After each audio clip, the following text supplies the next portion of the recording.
అంబేద్కర్ కోనసీమ జిల్లా రాజుల్లో మాజీ సీఎం జగన్ భద్రతా అంశంపైన పార్టీ రాష్ట్ర అధికార ప్రతినిధి తేనేటి కిషోర్ రాష్ట్ర ప్రభుత్వంపైన తీవ్ర విమర్శలు చేశారు. భీమవరంలో జరిగిన రైతు పౌర సభ సందర్భంగా జగన్కు తగిన భద్రత కల్పించడంలో ప్రభుత్వం, హోంశాఖ పూర్తిగా విఫలమయ్యాయని ఆరోపించారు.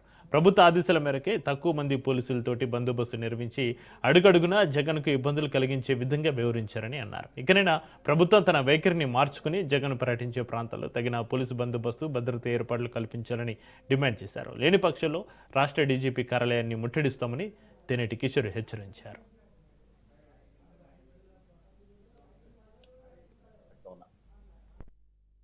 నిన్నటి రోజు ఆక్వా రైతులకు భరోసా కల్పిస్తూ వైఎస్ఆర్ కాంగ్రెస్ పార్టీ ఆధ్వర్యంలో నిర్వహించినటువంటి ఆక్వా రైతు పోరు సభకు లక్షలాదిగా రైతు సోదరులు, ఆక్వా రైతు సోదరులందరూ కూడా విచ్చేసి విజయవంతం చేసినందుకు మీ అందరికి కూడా కృతజ్ఞత, ధన్యవాదాలు తెలుపుతా ఉన్నాం.